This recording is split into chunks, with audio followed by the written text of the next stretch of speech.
¿Qué tal, profesor? Buenas noches. Aquí saludándole a Adrián. Pues aquí manifestando mi esquema final. Quizá un poco arácnido se ve, pero espero se pueda entender, se pueda apreciar más con mi punto de vista, en donde prácticamente hago un tipo de cruceta y coloco en este centro conceptos como sujeto, poder, cultura, latinoamericano y subalternidad. En este apartado, bueno, considero pertinente que del sujeto, prácticamente un sujeto de colonial y un sujeto colonialista, que es donde Fanon empieza su gran debate, es donde existe esta frontera de desigualdad prácticamente entre estos dos sujetos que generan un conflicto interno y para siempre, al parecer, de la herencia de la decolonialidad y de las colonias y sus dispositivos que siguen siendo claves fundamentales de estudios culturales y de los estudios en comunicación y cultura. Prácticamente el sujeto, como dice Fanon, es hijo de la tempestad y también genera pensamientos descentralizados desde su posición de subalterno mediante una resistencia. ¿Y cómo lo hace? Pues como creación e innovación en las prácticas sociales, por otro como terreno de dominación, según Santo. Eh, la cultura según, ay, disculpe, la cultura según Susana Reguillo, pues me apuesta a ello como más bien a cómo las subjetividades se ven enfrascadas dentro de la violencia en su vida cotidiana, ¿no? Y cómo son recíprocas en la teoría de la recepción, cómo desde los medios de comunicación legitimados el sujeto se ve envuelto en una serie de significaciones que para él le va a ser de total ayuda, claro, para mostrar su posición como subalterno y exactamente cómo genera una cultura de subalternidad y cultura popular, ¿no?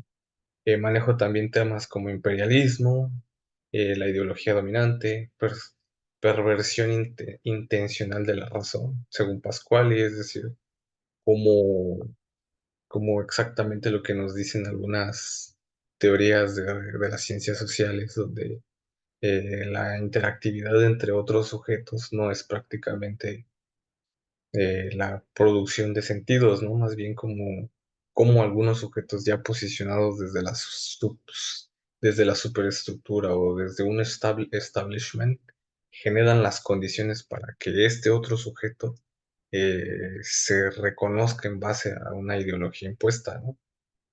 Aquí es donde entra la comunicación y la comunicación de masas, el poder, pues el poder es pensado no en su dimensión represiva, sino constitutiva de la legitimidad.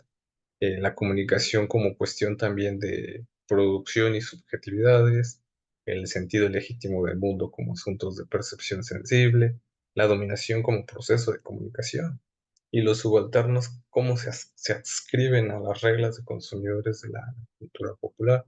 Y tal y como se ve en esta esfera, pues no son elementos que estén situados tal cual de manera independiente, se entrecruzan cada uno, porque hablo de un sujeto latinoamericano tal y como los autores Materla, Reguillo, entre otros, han manejado el tema de los medios de comunicación y los sujetos subalternos y más en esta lógica de los medios de comunicación, como a través se crea una propaganda del establishment para que los sujetos subalternos, es decir, los sujetos coloniales o la colonialidad del ser, siga reproduciendo estos patrones de dominio, ¿no? De subalternidad, bueno, sí, toda esta lógica de dependencia, en algunos términos se han manejado.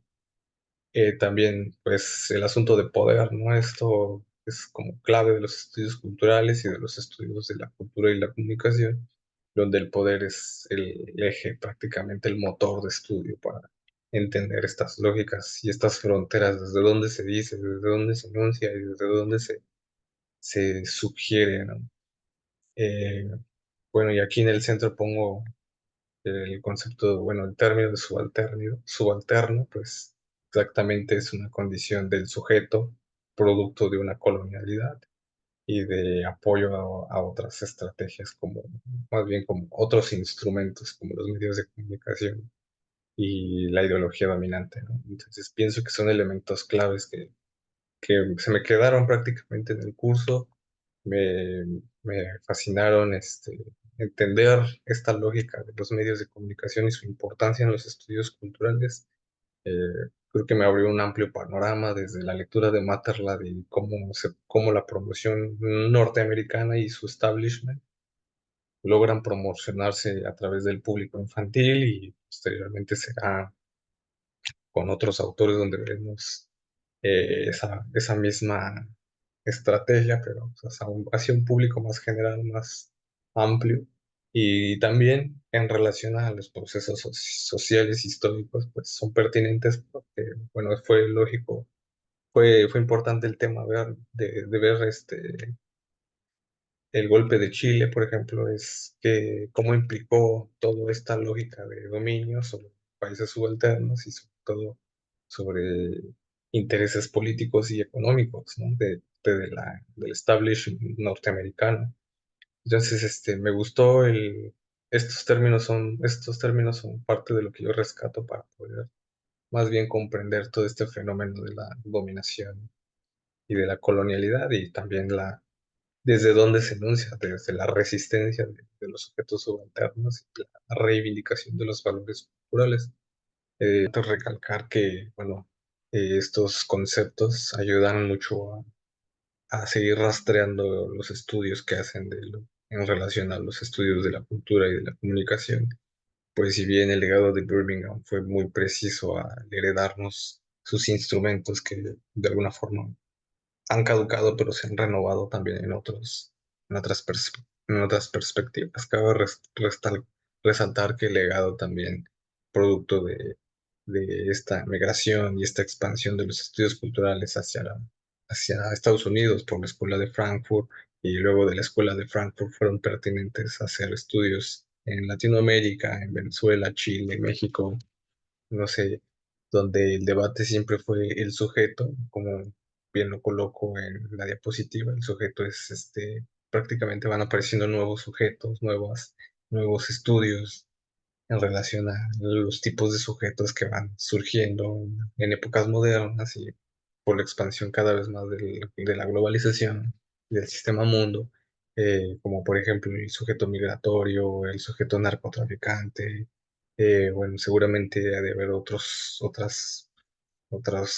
ejercicios. Bueno, a mí me gusta mucho el término de necroprácticas, que es en relación al necropoder y cómo a través del poder y de los estados, las naciones, se ejerce un necropoder. Bueno, yo empleo esas terminologías en referencia a un nuevo sujeto que es el del sujeto que ejerce las necroprácticas, ¿no?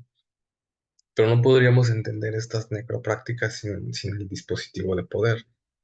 Pues bien, todo el tiempo son ejercicios de poder, pero en este caso el poder se ejerce como bien desde la muerte. La muerte es como la última advertencia, ¿no? Entre las negociaciones, el ejercicio de las negociaciones entre el narcotráfico y el Estado, los empresarios, ¿no? No sé, es como todo un debate ahí. Y exactamente es todo en el ejercicio latinoamericano, todo en el terreno, pero lo más importante es que los estudios culturales ya no son aplicables en terrenos latinoamericanos. Es necesario ver y entender que el contexto importa, ¿no? En este preciso caso, el contexto es el que tiene la diferencia, no es la misma, no es el mismo contexto que en tiempos de posguerra de Estado de Inglaterra, bueno, por ejemplo, en Tuxtla Gutiérrez, Chiapas, donde entrecruzan como todos estos elementos de poder, narcotráfico, todos los movimientos sociales, que, bueno, si bien nos permiten tener una rúbrica más expansiva, ¿no? Pero bueno, en relación al sujeto latinoamericano es interesante notar que cabe destacar sus valores de resignificación y resistencia, ¿no? Ante los embates del poder global. Y bueno, aquí es donde los medios de comunicación siguen reafirmándose como, pues, bueno, ahorita ya con las redes sociales, ¿no? Que todo es un boom, cada vez los contenidos van viajando por distintas barreras, ya las fronteras digitales prácticamente son cada vez menos, son más abiertos los contenidos, nos vamos enterando qué sucede en un instante, por ejemplo, en Irak y en Siria con la guerra con Israel. Entonces, pues, los medios han sido prácticamente, pues, esta arma de dos filos, ¿no? Tiene su parte negativa, como lo que ya discutíamos con Matterlad y sus sujetos infantiles, pero también tiene como esta parte de nos comunicamos más fácil, es como más fácil hacer promoción de nuestras actividades, de nuestro trabajo, o bien denunciar actos ilegales de racismo, exclusión. Entonces, sugeriría un poco el tema, incluso lo olvidé apuntar aquí, lo que dice no recuerdo si fue Pascuali, que cita a Humberto Eco y lo de los integrados y los apocalípticos, prácticamente hace esa crítica, ¿no? De cómo unos integran a su dispositivo, a sus dinámicas de reorganización de valores, y otros sí totalmente los condenan a un embate apocalíptico en las conciencias de los individuos, ¿no? Entonces, pues yo me quedo con estas reflexiones, profe. Bueno, hasta aquí mi reporte y le mando un saludo. Hasta luego.